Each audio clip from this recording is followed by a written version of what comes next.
Thanks for having me here.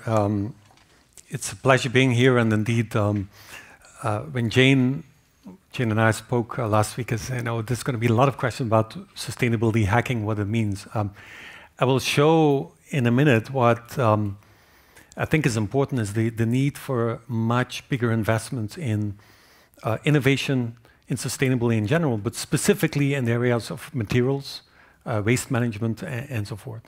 But before going there I have admission to make, a confession to make, I need to say.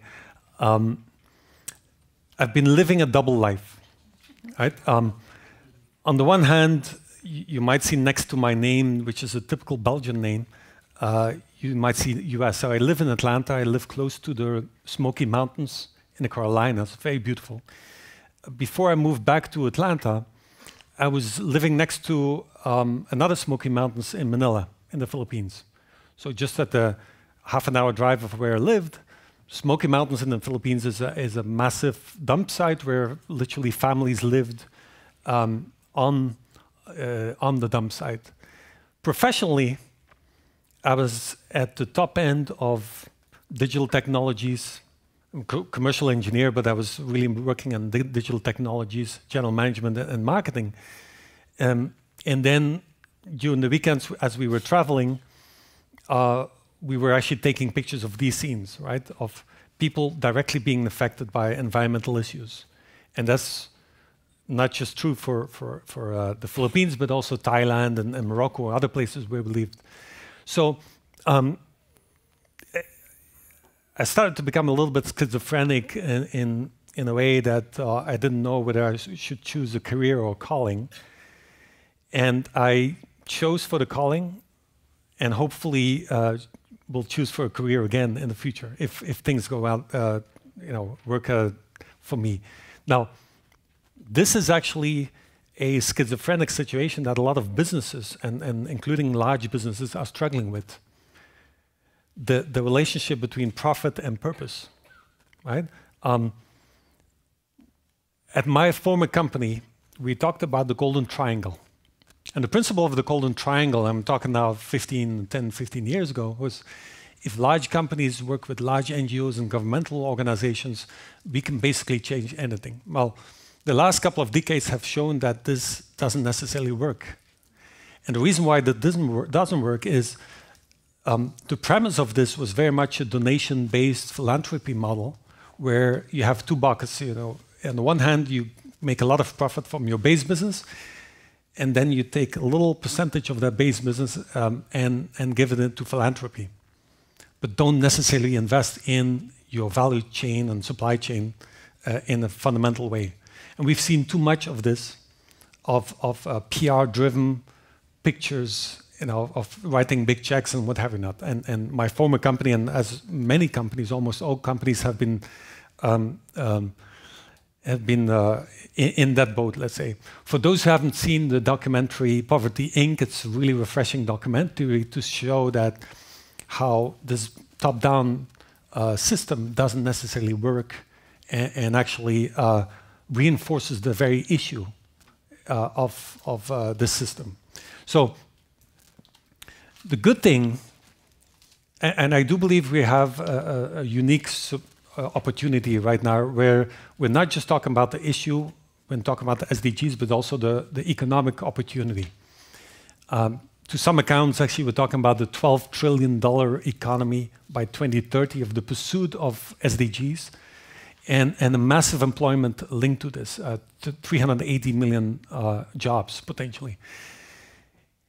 And what we've seen over the last, especially the last 5 years, 5 to 10 years, is that more and more companies, whether it's because of own vision or whether they're forced to because of legislation, are actually thinking about sustainability in a different way, in a way that is very much about supply chain and real action as opposed to PR pictures. I'm showing a couple of pictures from Plastics Economy, and Ellen MacArthur Foundation has done a good job of gathering a number of companies. Now, having said this, there's a difference between what we want to achieve and how to achieve it and with whom. And the most extraordinary thing of the last 5 to 10 years is the following: is the fourth industrial revolution. It's the fact that more and more technologies in the world are accessible not just to big companies, which was pretty much the driver of the third industrial revolution, but to a massive amount of individual entrepreneurs and change makers around the world. When you talk about 3D printing, AI, blockchain technologies are actually very accessible to a great number of people.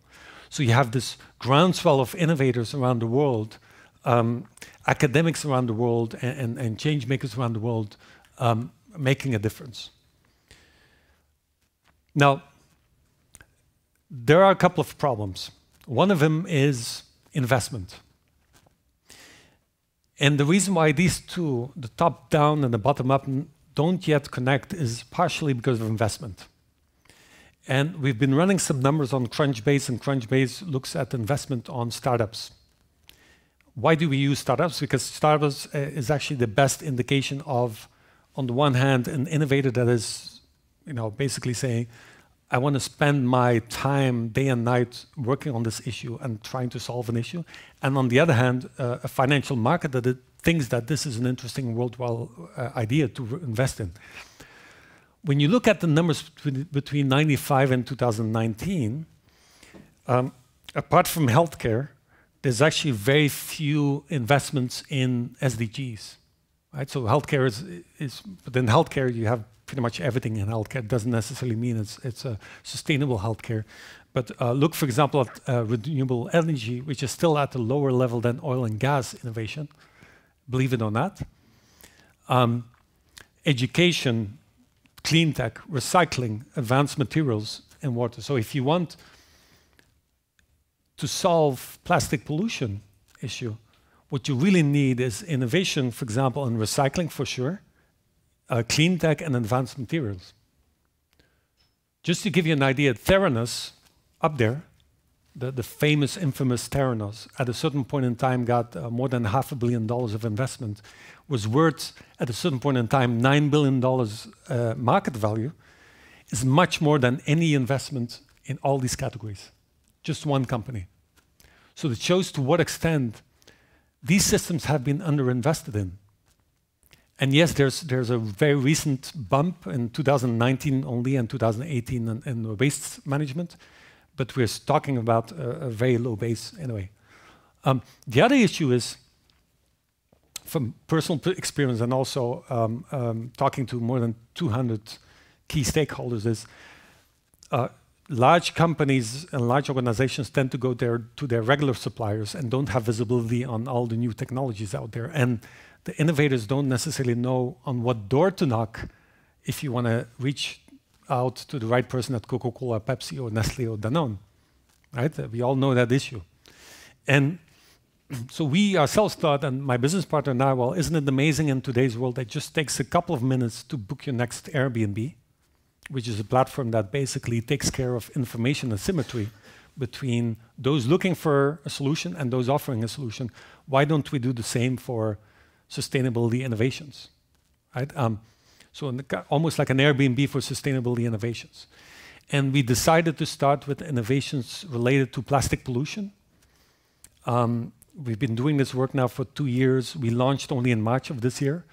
And so we mapped out so far 720 innovators all around the world working on solutions to plastic pollution, from new design, new business models, new ways of mechanical recycling, upcycling, downcycling, you name it. So the whole value chain. And using a combination of artificial intelligence, which we hope to ramp up, but also human expertise to do so. Why do I see human expertise? Because we now have about 1,700 members. They're all professionals in this field. So there's 600, 700 entrepreneurs, but also close to 180 academics working in this field. In some cases, we actually work directly together with universities on specific projects. There's about 300 R&D people from corporations and what have you now. So we're creating this kind of collaboration and innovation tool and space for all people to work together, including nonprofits, NGOs, and what have you not, right? I won't talk too much about this because I could go on for hours. But the idea is actually to really, really drive much better connectivity in the whole value chain. And now we're including to that also textile waste and food waste. So we're trying to add our added value to this ecosystem, but I wanted, which is much needed, I also wanted to end actually on a positive note, believe it or not, even though I live in the US. And we heard about all the issues in the US. I actually wanted to share with you some thoughts on US, which certainly are going to be also relevant to Europe. The tide is turning. Why? Because all of a sudden the money starts to speak. I'm quoting a couple of interesting researchers, first from Harvard, where they did long-term review of stock markets of companies that pursue ESG, so environmental, social, and government, versus those who don't, who have an immaterial impact on ESG.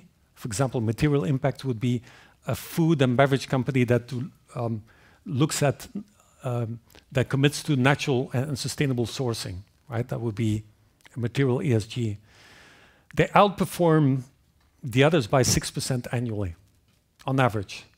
And 6% in the stock market is, of course, gigantic, right? So that's why you have the likes of BlackRock now saying, well, we are only going to invest in sustainable companies.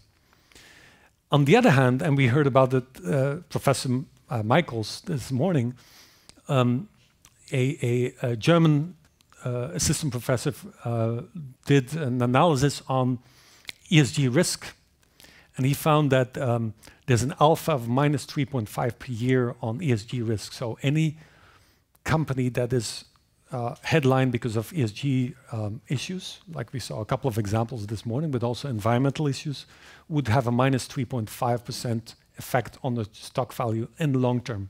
Again, massive. Now, the even more important thing is the following, is that consumers, people actually are now voting with their pocket. We've heard that for a long time, but now we start seeing really the needle moving.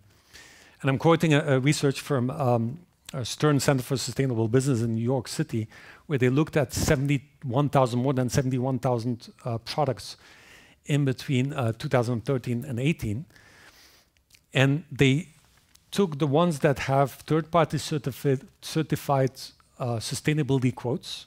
And they could be about organic, could be genetically modified or not genetically modified, BPA and so forth. And those make up 16.6% of the total portfolio of the 17,000.